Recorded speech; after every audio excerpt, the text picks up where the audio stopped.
The three goals for today's flight were just to run out a full battery, uh, let the thing fail safe, see what happens on the ground station and stuff. I got the recording of the ground station and the FPV video feed straightened out. I also have a Bluetooth headset on now, and I can hear and did hear all the call outs from the ground station software during the flight exactly like I need to. Won't have a problem with that again unless I walk too far away from the ground station computer, of course. The second thing I plan to do, also on the ground station, for some reason it didn't record the audio from the mission planner. Although, like I say, I heard it in the headset during the flight, and the audio from the FPV camera feed was recorded, but not the audio from the ground station. Small tweak. We'll get that worked out. Major things have been satisfied. Second thing was going to do return to home, return to launch with the new perimeter to orient the platform towards home instead of just staying the way it is, so that in situations where I use the return to launch as a oh no switch, as it's going towards home, I can know which way it's oriented if I want to make any changes and stuff. If it flies past home for any reason and I redo return to launch, it will reorient on the other side of home, or wherever it is. It will always orient towards the launch point. It helps me stay referenced in the sky. And I wanted to do the 3 OSD screens to see if I've got that fixed where it does it on the pulse width rather than going round robin through the screens on any change of the pulse width. I detailed that in another video. On the way out, getting ready to go, it was pretty obvious. Every now and then it was real windy, and then it was completely calm. It was just really strange. You can see in the trees during this flight that it's not that windy, but it was windy enough where I decided, I'm going to stay really, really low. I'm not going to run out the battery. I'm going to drop the planned goals to 2 out of 3. Return to launch YeeeeeHAW and OSD screens. So let's look at how this went, and I'll stop and describe things as we go.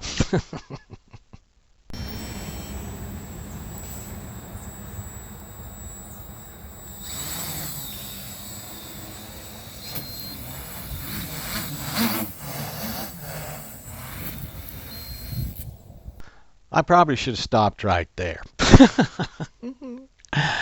That kind of told us how the rest of the day was going to go.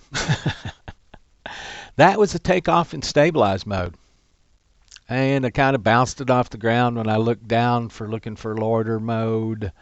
I'm used to having 2 fingers on 2 switches and flipping it into 6 different modes, and I can do that. I did that for 5 years. It's cool. I can go to any mode you want instantly. Not on the new 6 switches across the top. It's only my second flight with them. So don't get too much flight time here either. But it brought the platform up in stabilize mode, bounced it off the ground, jerked it back up, which caused an oscillation. One of those kind of big oscillations again. I didn't get the auto tune successful. And I just close to the ground, I just kept the thing in stabilize mode and chopped the throttle, let it come down. So that was the first false start.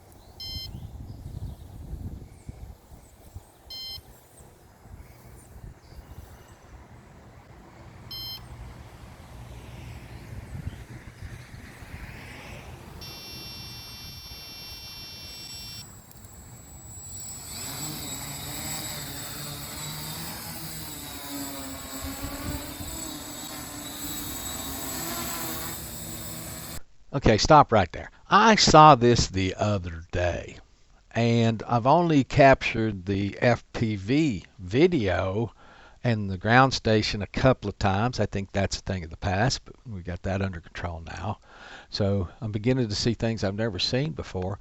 I kind of noticed the other day, it might have been yesterday, that when I first brought the platform up, and I believe I brought this up in loiter mode this time. We'll get into that just a second again. It turned 360. I've never seen it do that. And I've seen in some of the videos I've done where it says something about IMU or something. Uh, Yaw calibration completed. Let me see if I can find that real quick. Okay, we can verify that I took off in loiter mode this time.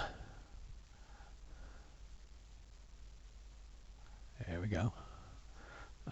Again, I don't know why we don't hear the ground station. See, it comes up, and then it says IMU in-flight yaw alignment complete. And it looks like it turns 360. Well, I'm giving it stick inputs during that. I don't know what's... That could be something. Last quadricopter I flew 4 or 5 years ago was 3.2 version. There could be all sorts of additions since 3. I'm going to have to find those and learn those, and I think this is one of those. I'm not quite sure what's going on there, but I've seen it rotate 360 on takeoff before. If anybody knows, please tell me. And we continue out the flight.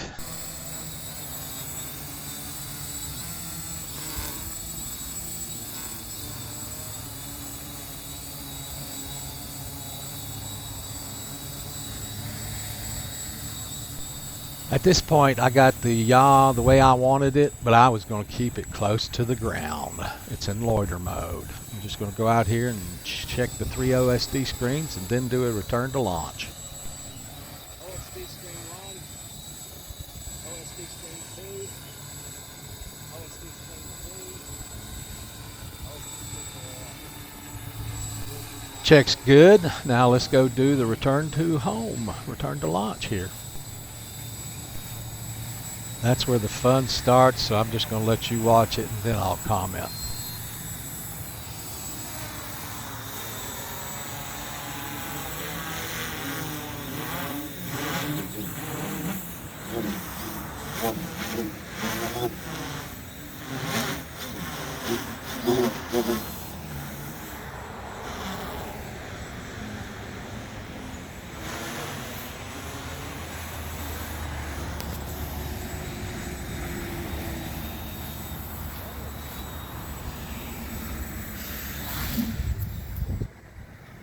Yeah, we got a wild one there, don't we? So, obviously, there's still some problems with the platform. The wind wasn't that bad. Let's just work through them here real quick.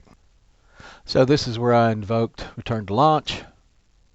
You can see it reorienting its yaw, which is what the test was, but that also seemed to get it out of whack. I just left it alone today. It was at 30 feet. I said, work yourself out.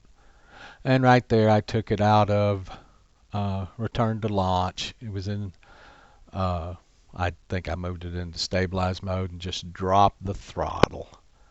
And then it got a little squirrely when I started to put it on the ground right there. I am not sure why. Let's look at that from the ground station and FPV camera view. There you go, invoked RTL, 16, 18, 21, 24 feet, 28, starts to do its yaw, and that's where it gets in trouble. And you see, I left it in RTL. Work yourself out of it. And there's where I flipped it into out of RTL into stabilized, and then you can see an upper right if you watch it. The amps come down, and I just let it come down. Gotten pretty used to that. So now, what can be done about this? Okay, some of my thinking the whole time on this has been, it's just so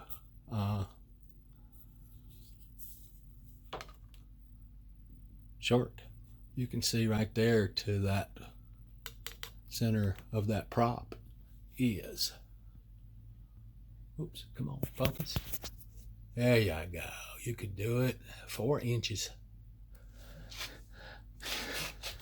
And that's about 3.5. Oops, 3.5 at the battery.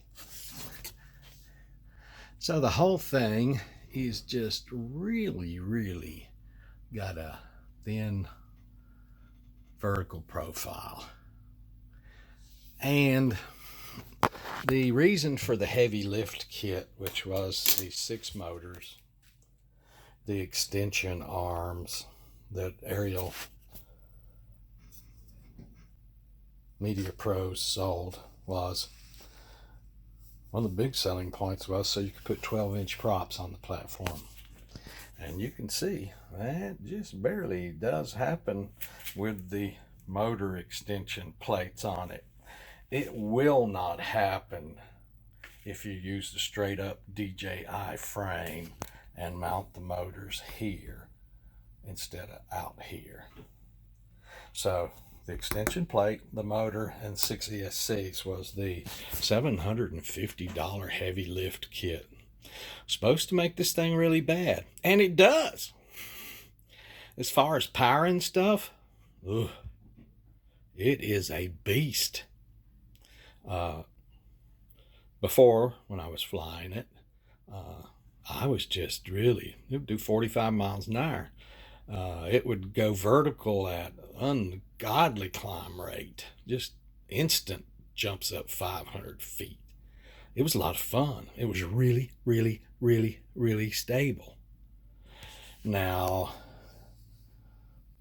so one of my other thinkings, of course, I haven't gotten an auto tune on this yet. I don't know if that'll settle it out. I'm trying to plan that it won't. Not because that's the way I want it to be, but what would I do if it wasn't? I need to have that contingency. So my other thinking is mounting the battery on top like this. This is 1 pound.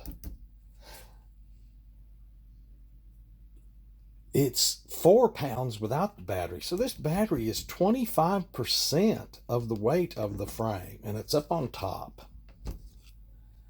So you've got the situation where we've all done this for fun, where you take a ruler or something and put it in your hand like this, if I can do it and hold the camera at the same time, and balance the ruler. Whoops, of course I can't. Balance the ruler by moving your hand around. It's a whole lot easier to balance the ruler if it's hanging from your hand and moving around. So I've been thinking about that. Not sure that's the problem. Might just be the auto tune. Need to do some where it doesn't get so aggressive when it tries to correct, where it stops a little better. I'm not going to change much until I get an auto tune on it and see what it does. But I don't want this problem to pop up every 100 flights.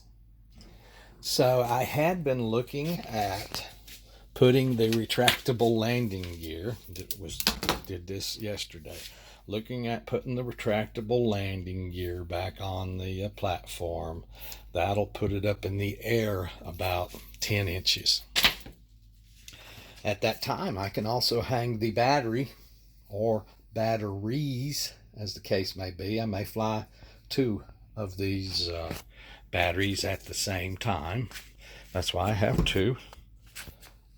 I have 2 of the high capacity ones, 2.